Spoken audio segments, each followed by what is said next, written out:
lebih afdal dari hadis umum. Nah, ya. Itu yang pertama. Yang kedua berkaitan dengan mazhab itu tadi. Ini berkaitan dengan mazhab. Apabila seseorang mengklaim dirinya bermadzhab Syafi'i, ketika kita berjamaah dengan bermadzhab selain Syafi'i, sahkah sholat kita itu sah? Terima kasih. Assalamualaikum warahmatullahi wabarakatuh. Iya. Iya, hadis sahih atau hadis umum. Nah, ini harus dipahami gini Bapak Ibu. Belajar hadis itu, kalau kita mau menilai hadis, mengetahui hadis, harus menguasai ilmu hadis. Dalam ilmu hadis itu tidak ada istilah hadis umum, ya. Yang ada hadis mutawatir, mustafid, aziz, ahad, itu dari segi riwayatnya sama warid. Yang banyak rawinya yang sedikit.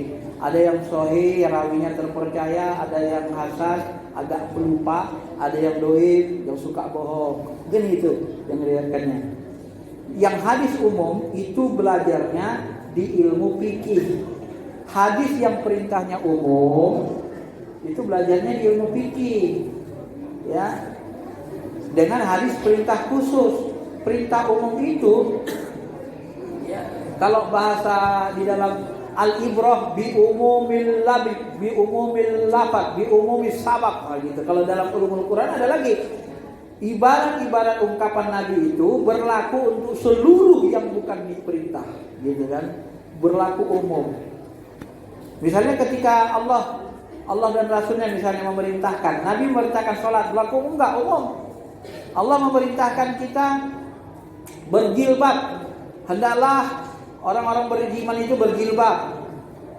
Itu umum. Ada yang diperintahkan Allah untuk keluarga Nabi, ya. Apakah itu umum? Sebagian ulama mengatakan walaupun diperintahkan kepada keluarga Nabi, istri Nabi, itu berlaku untuk semua. Ada mengatakan tidak, untuk istrinya aja gitu. Nah, itu tadi Pak. Nah, kalau dikaitkan dengan hadis yang umum, misalnya kullu bid'atin dolalah wa kullu dolalatin finnar, ini kan umum hadisnya. Kalau kita nggak paham fikih dan cara menggunakan hadis umum, inilah nanti bahayanya, ya. Bahayanya nanti karena dia tidak dibatasi kaidah-kaidah, harus dibatasi kaidah-kaidah. Karena kata kullu itu pun nanti kalau diteliti dalam usul fikih tidak semuanya bermakna umum. Ada batasannya juga, ada al-hasarnya. Misalnya Allah mengatakan dalam Quran, Allah menciptakan kullu syai'in hayyin minal ma'. Seluruh yang hidup diciptakan dari air. Benarkah seluruh makhluk hidup dari air? Ternyata malaikat dari cahaya, jin dari api. Ya kan? Di situ dikatakan kullu syai'in hayyin, semua yang hidup. Semua yang hidup, ada malaikat, ada jin, ada manusia. Berarti kullu di situ tidak bisa dimaknai seluruhnya juga kan? Tetap ada batasan gitu. Nah, jadi begitu Bapak Ibu yang dirahmati Allah. Maka disitulah kita harus ngerti ilmu usul fikih. Ilmu usul fikih itu nanti membahas lapas. Ada lapas am, lapas khos. Ini lapas umum, lapas khusus. Ini lapas mustarak. Ini double maknanya. Ya, ini lapas mutasyabihat. Ini lapas yang sama-samar. Ini lapas syarih, jelas, tegas. Ini nggak boleh dibantah. Az-zaniyatu waz-zaniyatu, penjina perempuan, penjina laki-laki. Ini sudah sorry, jelas, tegas. Nggak ada maknanya, nggak beda-beda ulama memahaminya. Yang penjina, udah jelas zina itu apa.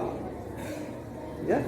Tapi kalau ayat misalnya al-mutallaqat yatarabbasuna bi anfusihinna salasata quru, orang-orang yang dicerai, perempuan yang dicerai hendaklah menunggu 3 kali quru. Apa makna quru? Ini mustarak, ini lapas ganda. Quru itu bisa suci, quru bisa haid, kotor bisa suci. Maka ulama beda memahaminya. Imam Hanafi mengatakan kotor, Imam Hanafi mengatakan suci, Imam Syafi'i nanti dengan Syafi'i mengatakan kotor 3 kali haid, 3 kali suci kata Imam Hanafi. Kenapa? Lapasnya mustarak. Dari mana dipelajari? Di kitab usul fikih. Jadi kelemahan orang-orang hadis, mereka tak menguasai fikih, usul fikih secara detail. Akhirnya berhukum salah-salah. Makanya mereka berhukum pakai sunnah bid'ah. Sunnah bukan hukum, bid'ah bukan hukum, dijadikan sebagai hukum. Disitulah kesesatan pikirnya. Maka disebutlah mereka nanti dengan salah pikir. Pikirannya pendek dan salah cara berpikir secara ilmu. Ya salah lah. Uang sunnah itu perbuatan perkataan Nabi. Perbuatan Nabi bukan hukum. Perbuatan Nabi ya perbuatan. Nabi sholat. Apa hukum Nabi? Apa hukum sholat? Ya Nabi sholat. Apa hukum sholat? Ya sholat. Iya sholat mana hukum?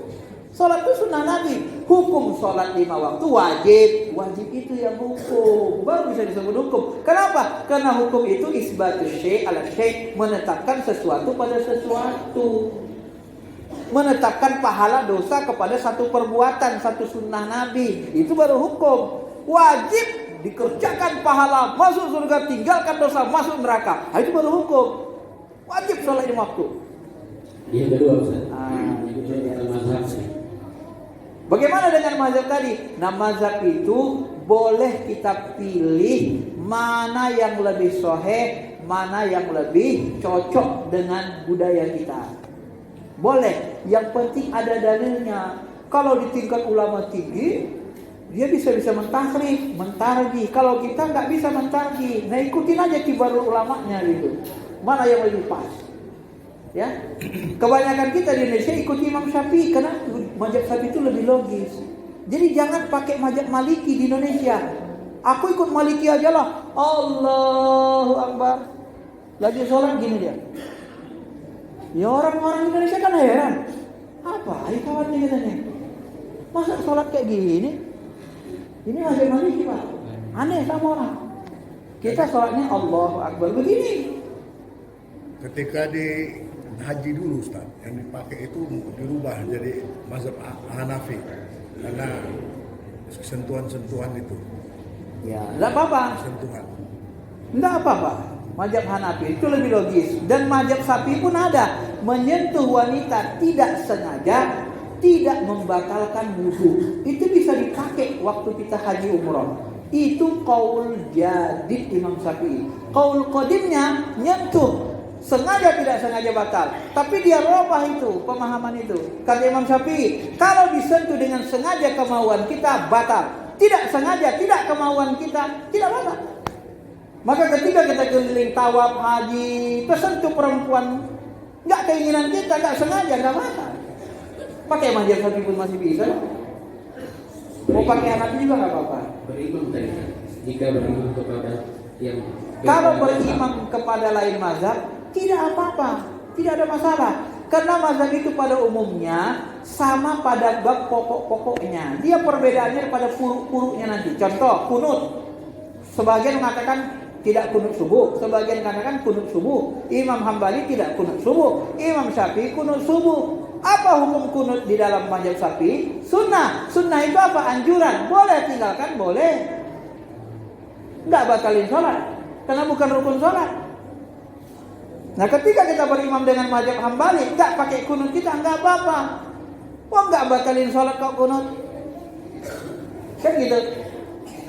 Nah, jadi ketika kita berkunut, berimam dengan mazhab Syafi'i berkunut, ya berkunut enggak apa-apa. Itu juga enggak batalin sholat. Khilafiyah gitu enggak batalin sholat. Enggak ada Imam Ahmad bin Hanbal mengatakan barang siapa kunut subuh seperti mazhab Syafi'i maka batal sholatnya. Enggak ada.